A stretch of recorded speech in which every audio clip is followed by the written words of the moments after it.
Sir इतने ही easy question exam में आते हैं, लेकिन उस वक्त माइंड काम ही नहीं करता इतना तेज जहाँ यहाँ पर करता है। तो देखो वो एग्जाम में ना हम लोग थोड़े ना लोड ले लेते हैं माइंड पे। हम लोगों को ना पैनिक हो जाते हैं हम लोग। ठीक है। बट उस समय पे ना आप लोगों को अपने प्रिपरेशन पे कॉन्फिडेंस लाना ज़रूरी है। आप लोगों को खुद को बताना पड़ेगा। देखिए कोई किसी के काम नहीं आने वाला। आप कितने भी यूट्यूब की वीडियोस देख लो मोटिवेशन के लिए, कुछ काम नहीं आने वाला। जब आपको अपने आप को संभालना है।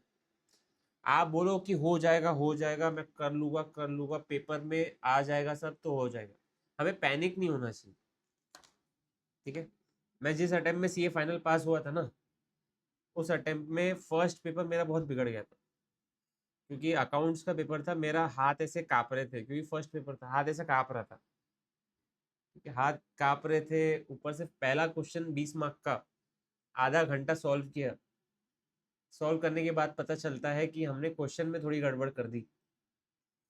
और मजे की बात देखो, कितनी मजे की बात है, क्वेश्चन में गड़बड़ कर दी, पता चल गई, एग्जाम में ही पता चल गया। और एग्जाम में हमने क्या किया, जो पूरा सोल्यूशन किया हुआ था उसको काट दिया। अब ऐसे भी नहीं कि एक ऐसे 2 बार ऐसे काट दिया। अब आप बोलोगे सर काट दिया क्यों काटा, कम से कम वर्किंग नोट्स में कुछ तो दे देता, 2-4 मार्क। 20 मार्क का क्वेश्चन था सर, थोड़ा बहुत तो मिल जाता था। अब प्रॉब्लम इसमें ऐसी हो गई थी कि ना मुझे पता चल गया था कि मैंने ये बेवकूफ़ी कर लिया है हमारे सीए फाइनल के पेपर में, फर्स्ट पेपर में। एक तो काट भी दिया, गलती भी कर दिया। इससे अच्छा था कि मुझे पता ही नहीं चलता कि मैंने ये गड़बड़ की है। तो जैसे तैसे पेपर बहुत अच्छे तरीके से सॉल्व किया। मतलब अपने आप को ही बताना पड़ा कि यार हो जाएगा, चल ठीक है, होते रहता है। तो 60 मार्क की उम्मीद थी, क्योंकि प्रैक्टिकल सब्जेक्ट स्ट्रॉन्ग था। तो अच्छे मार्क्स आए थे मेरे, ऐसा नहीं आए थे। मार्क्स आए थे करीब करीब 40, पास हो गया था। ठीक है।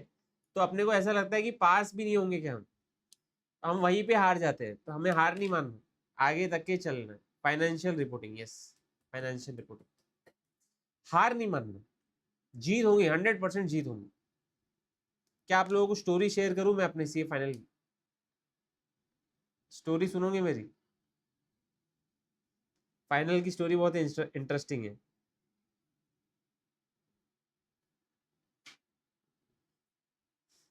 तो आप, मैंने स्टार्ट किया, मेरा पहला पेपर था अकाउंट्स का, सीए फाइनल का, जो कि बिगड़ गया था, आप लोगों को पता है।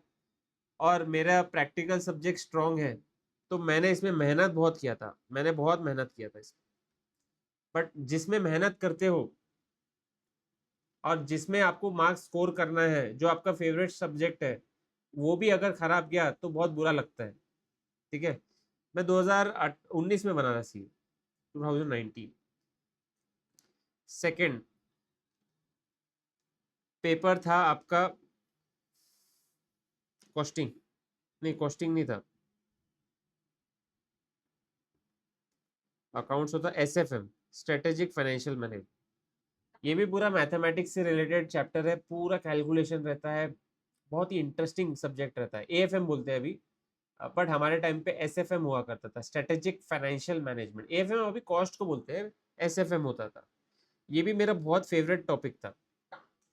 अब ये पेपर का बहुत डिफिकल्ट पूछा था इंस्टीट्यूट ने, काफी डिफिकल्ट पूछा था, और बहुत ही लेंदी पूछा था। तो ये वाला भी मेरा पेपर इतना मजे वाला नहीं गया। ठीक है। 2 पेपर जो स्ट्रॉन्ग जाने चाहिए थे वो गए। तीसरा था लॉ।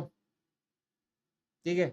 अब लॉ के पेपर के लिए पता है कि स्टार्टिंग के 2 पेपर खराब गए हैं। लॉ के पेपर की पढ़ने जब हम बैठे तब कुछ जा ही नहीं रहा अंदर। ऐसा पढ़ रहे थे, रीडिंग कर रहे थे, तो ऐसा लग रहा था कि अरे ये तो पहली बार पढ़ रहे हैं। आंखों में से आंसू आ गए कि अरे आंखों के सामने से अटेम्प्ट जा रहा है। ठीक है। तो एक मेरा फ्रेंड है जो जेन्युइनली पढ़ाई में अच्छा है, उससे डिस्कशन किया तो थोड़ा कॉन्फिडेंस आया। देखो 1-2 फ्रेंड्स ऐसे रहने चाहिए आपके जो पढ़ाई में जेन्युइनली अच्छे हो और फोकस्ड हो। तो फॉर्चुनेटली बोलूँगा भगवान की कृपा है कि लॉ के पेपर के दिन 3 दिन की छुट्टी थी, 3 डेज, 3 दिन की छुट्टी थी। तो 3 डेज मैंने लगातार 2 बार, 2 टाइम्स रिवीजन कर लिया। पहली बार पढ़ा कुछ समझ में नहीं आया, 2 बार रिवाइज कर लिया। तो लॉ का पेपर तो भी थोड़ा ठीक गया, ठीक है। फोर्थ हो जाता है ऑडिट। अब जो ऑडिट का पेपर होता है बेटा, वो पूरा रट्टाफिकेशन वाला है। जितना ज़्यादा लर्न करोगे उतना ज़्यादा आंसर आएगी, उतने ज़्यादा मार्क्स मिलेंगे। तो इतना लर्निंग पहले से ही स्ट्रॉन्ग थी नहीं, तो ऑडिट में पता ही था कि इतना ज़्यादा मार्क्स आने वाले नहीं है, ठीक है। अब देखिए मैं आपको अपने मार्क्स बताता हूँ। अकाउंट्स में अराउंड 46 या 47 आए थे, इसमें भी 46 47 आए थे। लॉ में कुछ 58 के करीब आए थे, थोड़े अच्छे मार्क्स आए थे, स्कोर किया था। जबकि देखो लॉ के पेपर में कुछ समझ में ही नहीं आ रहा था कि पढ़ा कि नहीं पढ़ा, बट 2 बार कर लिया ना तो जम गया अभी कुछ। अब एक बार अपने आप को संभाल लिया, तो 46 प्लस 47 प्लस 58 प्लस, इसमें मेरे ख्याल से 41 ऐसे ही कुछ आए थे, 41 42 आए थे। ये ऊपर में एक आध दो मार्क ऊपर नीचे कर लीजिए, यहाँ पे 57 कर लीजिए। ऐसे मेरे 191 मार्क्स आए थे ग्रुप 1 में। पास होने के लिए चाहिए रहते 200 मार्क्स। देखो पढ़ाई बहुत अच्छे से करते हैं हम लोग, बट एग्जाम में क्या होता है वो अपने को अपना ही देखना है। पढ़ाई हम लोग सब करते हैं, बट एग्जाम में हम लोगों को डिलीवर नहीं कर पाते कि जितना ज्यादा हम डिलीवर कर सके। जितना हमें आता है हमें वो डिलीवर करना है सब।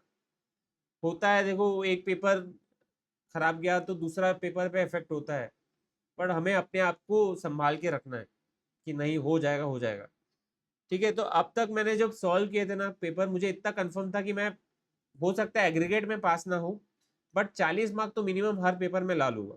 40 मार्क की कोई कटौती नहीं है, 40 तो आ जाए। अब सेकेंड ग्रुप की बात करते हैं, ग्रुप 2। ग्रुप 2 में पहला पेपर था हमारा, ये पेपर था हमारा डीटी आईडीटी का, डीटी का।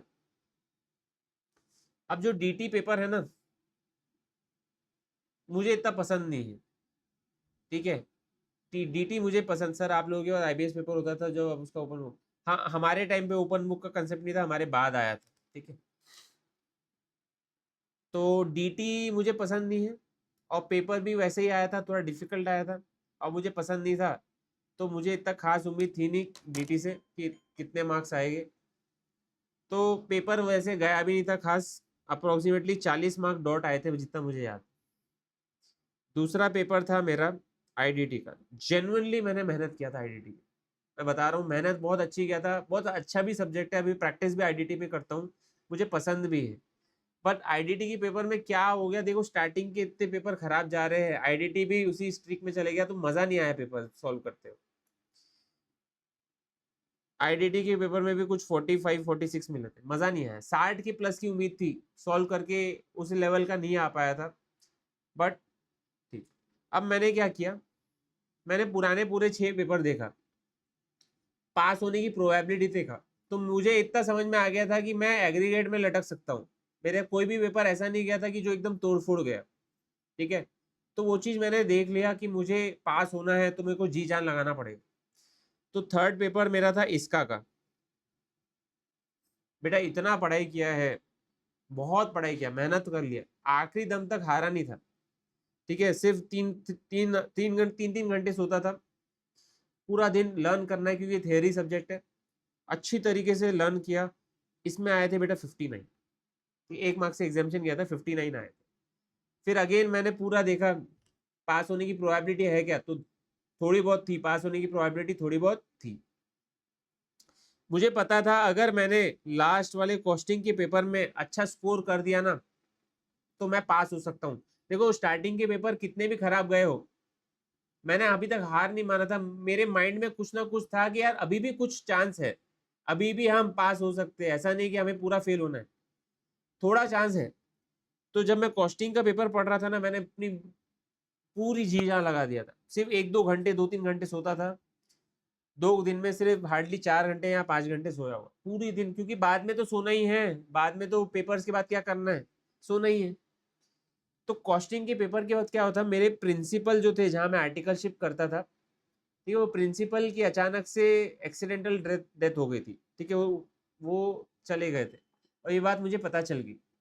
अब आप लोग भी सोचेंगे कि ना सर, किसी के साथ आपने 3 साल बिताए हैं, तो आपका एक अटैचमेंट हो जाता है, एक मेंटर टाइप रिलेशन हो जाता है कि आपके वो मेंटर होते हैं, और अचानक से वो दुनिया में ही नहीं है, तो आपके माइंड में भी यार बहुत सारे क्वेश्चन आ जाते हैं, यार ये क्या हो गया, तो मैं फोकस ही नहीं कर पा रहा था कि मैं पढ़ूँ कि क्या करूँ, मेरा तो कल पेपर है।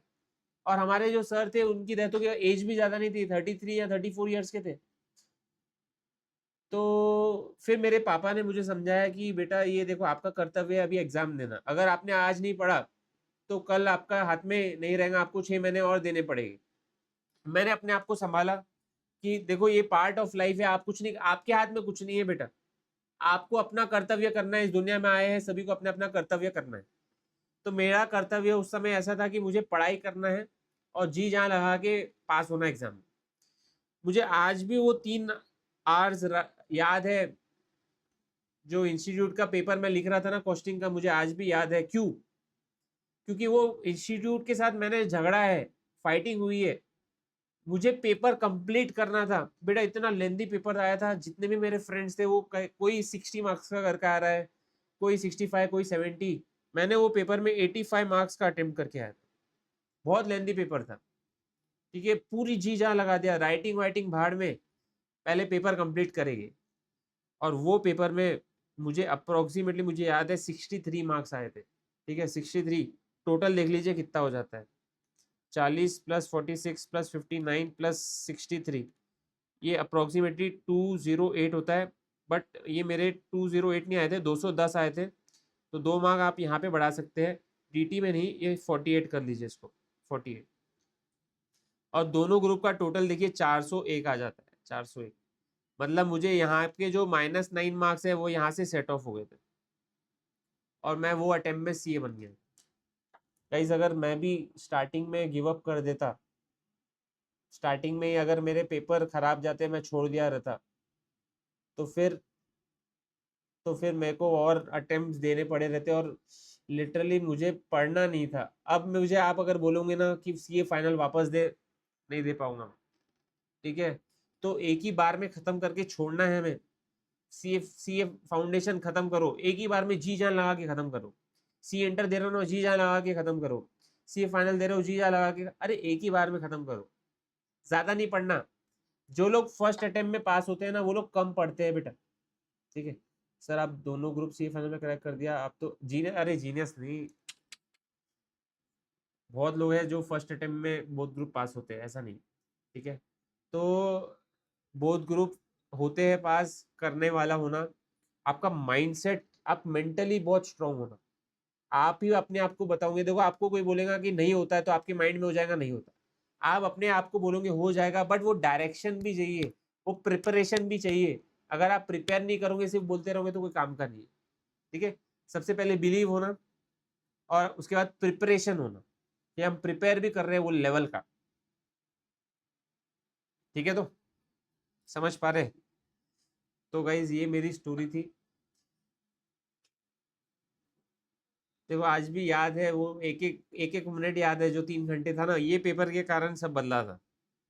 ये पेपर के कारण सब बदला है, और ये पेपर के जो 3 आवर्स है वो आज भी मुझे याद है।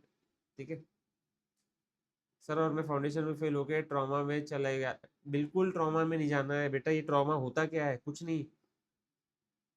मैंने स्टार्टिंग में भी पहले भी बताया था, मेरे साथ एक मेरी फ्रेंड थी, वो फाउंडेशन में फेल हुई थी, but CA final both both group first attempt, CA inter both group first attempt.